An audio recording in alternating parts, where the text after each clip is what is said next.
بسم اللہ الرحمن الرحیم۔ شروع اللہ کے بابرکت نام سے جو بڑا مہربان اور نہایت رحم کرنے والا ہے۔ تمام دیکھنے اور سننے والوں کو میری طرف سے السلام علیکم ورحمۃ اللہ وبرکاتہ۔ آج کی اس ویڈیو میں ہم صحابی رسول حضرت برا بن مالک انصاری رضی اللہ تعالی عنہ کا ذکر کریں گے۔ حضرت برا بن مالک انصاری رضی اللہ تعالی عنہ نحیف الجثہ، ہلکے پھلکے اور دبلے پتلے بدن کے مالک تھے۔ اس کہانی کا آغاز اس وقت سے ہوتا ہے جب رسول اللہ صلی اللہ علیہ وآلہ وسلم کا وصال ہوا۔ عرب قبائل بڑی تعداد میں دین اسلام کو چھوڑ کر اس میں سے بالکل اسی طرح نکل گئے جس طرح وہ فوج در فوج اس میں داخل ہوئے تھے، حتیٰ کہ مکہ، مدینہ، طائف اور ادھر ادھر کے چند قبائل کے سوا جن کے قلوب کو اللہ تعالیٰ نے ایمان پر جما دیا تھا، کوئی اسلام پر باقی نہیں رہ گیا۔ حضرت ابو بکر صدیق رضی اللہ تعالی عنہ ان ہلاکت خیز اور تباہ کن فتنوں کے سامنے سینہ سپر ہو گئے اور ان کے استقبال کے لیے بلند اور مضبوط پہاڑ کی طرح ڈٹ گئے۔ ان فتنوں کا مقابلہ کرنے کے لیے انہوں نے مہاجرین و انصار پر مشتمل 11 لشکر ترتیب دیے اور ان کے لیے 11 علم تیار کر کے ان کے قائدین کے حوالے کرتے ہوئے انہیں جزیرہ عرب کے مختلف علاقوں میں روانہ کیا۔ ان مرتدین میں مسلمہ بن حبیب کذاب کا قبیلہ بنو حنیفہ کثرت تعداد، جنگی مہارت اور شجاعت و دلیری کے لحاظ سے سب سے زیادہ مضبوط تھا۔ مسلمہ کی حمایت و تائید کے لیے اس کے اپنے قبیلے اور اس کے حلیف قبائل کے 40,000 جنگجو اکٹھے ہو گئے تھے۔ ان کی اکثریت نے مسلمہ پر ایمان لانے کے بجائے محض قبائلی عصبیت کی بنا پر اس کی پیروی اختیار کی۔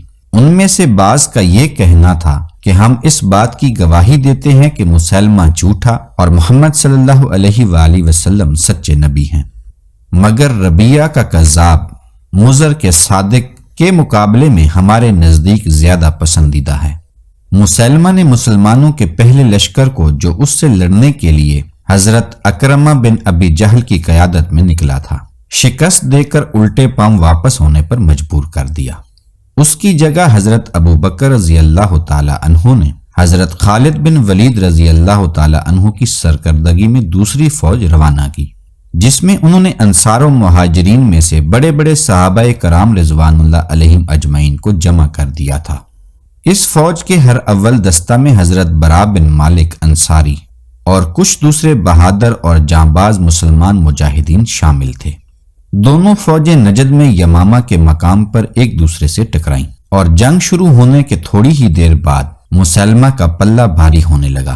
زمین مسلمانوں کے پاؤں کے نیچے سے سرکنے لگی اور وہ اپنی جگہ سے ہٹنے لگے، یہاں تک کہ مسلمہ کے حامیوں نے آگے بڑھ کر حضرت خالد بن ولید کے خیمے پر حملہ کر دیا۔ اس وقت مسلمانوں کو زبردست خطرے کا احساس ہوا۔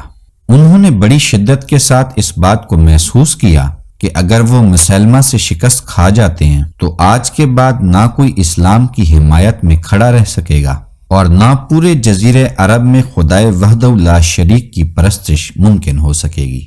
یہ احساس ہوتے ہی حضرت خالد بن ولید بڑی سرعت کے ساتھ فوج کی طرف متوجہ ہوئے اور اس طرح از سر نو ترتیب قائم کی کہ مہاجرین کو انصار سے اور بادیہ نشین قبائل کو ایک دوسرے سے الگ کر دیا اور ہر قبیلے کے افراد کو انہی میں سے کسی کی قیادت میں منظم کیا تاکہ جنگ میں ہر ایک فریق کو کارکردگی کا صحیح اندازہ ہو سکے اور یہ معلوم ہو جائے کہ مسلمان فوج کس محاذ پر کمزور پڑ رہی ہے۔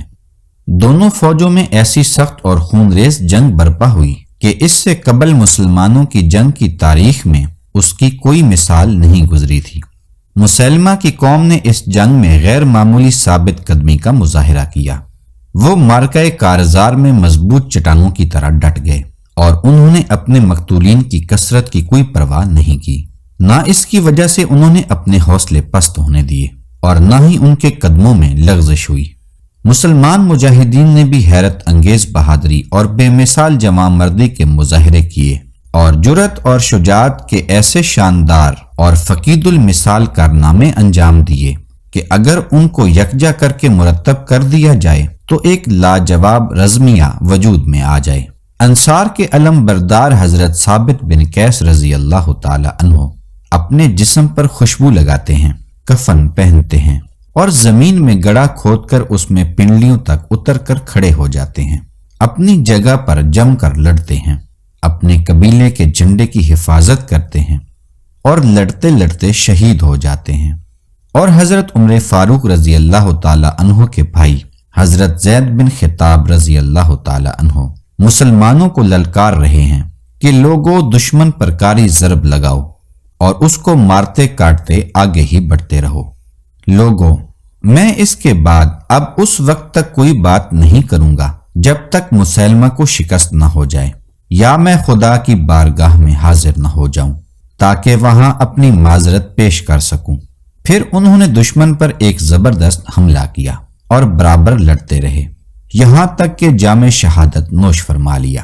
جب حضرت خالد بن ولید رضی اللہ تعالی عنہ نے جنگ کے شعلوں کو تیزی سے بھڑکتے ہوئے دیکھا تو حضرت برا بن مالک کی طرف متوجہ ہوتے ہوئے بولے کہ اے انصاری نوجوان، دشمن پر حملہ کرو۔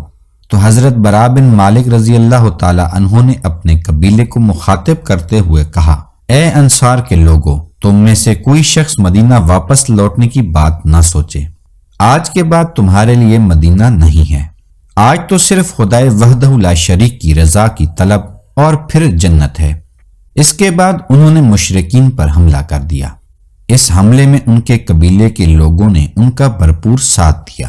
وہ صفوں کو چیرتے، شمشیر زنی کے جوہر دکھاتے اور دشمنوں کی گردنوں پر اس کی تیزی آزماتے رہے، یہاں تک کہ مسیلمہ اور اس کے سپاہیوں کے قدم اکھڑ گئے اور انہوں نے بھاگ کر اس باغ میں پناہ لی جو اس کے بعد تاریخ میں حدیقۃ الموت کے نام سے مشہور ہوا، اس لیے کہ اس روز اس باغ میں بہت کثیر تعداد میں لوگ قتل ہوئے۔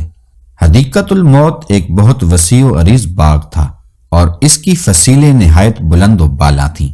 مسیلمہ اور اس کے ہزاروں ہم نواؤں نے اس میں پناہ لینے کے بعد اس کے دروازے اندر سے بند کر دیے اور اس کی اونچی دیواروں کے پیچھے خود کو محفوظ کر لیا اور اندر سے مسلمانوں پر تیروں کی بارش کرنے لگے۔ اس وقت اسلام کے جانباز اور بہادر فرزند حضرت برا بن مالک رضی اللہ تعالی عنہ آگے بڑھے اور بولے کہ لوگوں، مجھے ڈھال پر بٹھا کر نیزوں کے سہارے اوپر اٹھاؤ اور دروازے کے قریب باغ کے اندر پھینک دو تاکہ یا تو میں شہادت کا درجہ حاصل کر لوں یا تمہارے لیے دروازے کھول دوں۔ حضرت برا بن مالک نہایت ہلکے پھلکے اور دبلے پتلے تھے۔ وہ فوراً ایک ڈھال پر بیٹھ گئے اور دسیوں نیزوں نے انہیں اوپر اٹھا لیا اور ان کو حدیقۃ الموت کے اندر مسلمہ کے ہزاروں فوجیوں کے درمیان پھینک دیا۔ اندر پہنچتے ہی وہ دشمنوں کے اوپر بجلی بن کر گرے۔ وہ دروازے کے پاس برابر لڑتے رہے اور ان کی گردنیں تلوار سے قلم کرتے رہے یہاں تک کہ انہوں نے 10 آدمیوں کو قتل کر دیا اور دروازہ کھول دیا۔ اس وقت ان کے جسم پر تیروں اور تلواروں کے 80 سے زیادہ زخم تھے۔ مسلمانوں نے دیواروں اور دروازوں کے راستے حدیقۃ الموت پر دھاوا بول دیا اور اس میں پناہ لینے والے مرتدین کو اپنی تلواروں کی دھار پر رکھ لیا۔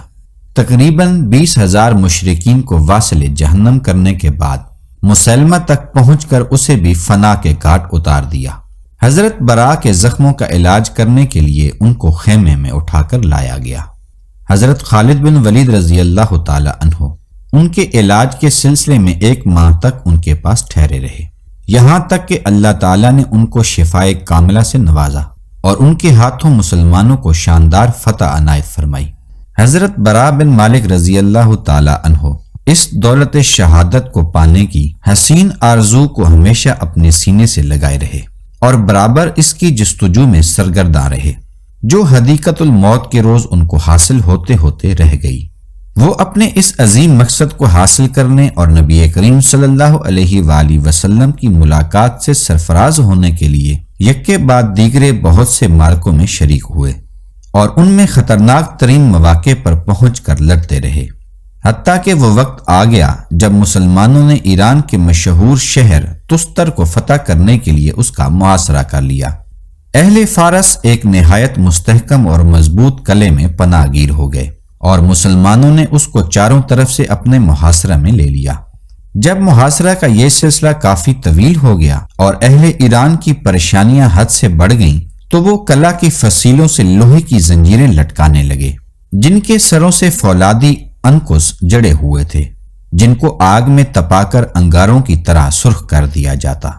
وہ نوکیلے اور دہکتے ہوئے انکس مسلمانوں کے جسموں میں دھنس جاتے اور وہ ان میں پھنس کر رہ جاتے، اور ایرانی اوپر سے زنجیروں کے ذریعے ان کو اپنی طرف کھینچ لیتے تھے۔ ان انکسوں میں پھنس کر مسلمان یا تو موت کے گھاٹ اتر جاتے یا قریب الموت ہو جاتے تھے۔ انہی میں سے ایک انکس حضرت برا کے بھائی حضرت انس بن مالک کے جسم میں دھنس گیا۔ یہ دیکھتے ہی برا کلے کی دیوار کی طرف لپکے اور جھپٹ کر اس زنجیر کو مضبوطی کے ساتھ پکڑ لیا جو ان کے بھائی کو اٹھائے لیے جا رہی تھی۔ وہ اس کو اپنے بھائی کے جسم سے نکالنے کی کوشش کرتے رہے۔ اس کوشش میں ان کے دونوں ہاتھ بری طرح جل گئے، مگر انہوں نے اس کی کوئی پرواہ نہیں کی اور اپنے بھائی کو اس انکس کی گرفت سے چھڑائے بغیر زنجیر کو اپنے ہاتھوں سے نہیں چھوڑا۔ بھائی کو نجات دلانے کے بعد وہ زمین پر گر پڑے۔ اس وقت ان کے ہاتھوں کا سارا گوشت جل چکا تھا اور صرف ہڈیاں باقی رہ گئیں۔ اس غزوہ کے موقع پر حضرت برا بن مالک نے دعا کی تھی کہ اللہ تعالیٰ ان کو نعمت شہادت سے بہرہور فرمائے۔ ان کی یہ دعا بارگاہ رب العزت میں شرف قبولیت سے ہمکنار ہوئی اور ان کی وہ دیرینہ تمنا پوری ہو گئی جس کو وہ مدتوں سے اپنے سینے سے لگائے ہوئے تھے۔ وہ میدان جنگ میں شہید ہو کر گرے اور دیدار خداوندی کی بیش بہا اور قابل رشک نعمت سے سرفراز ہو گئے۔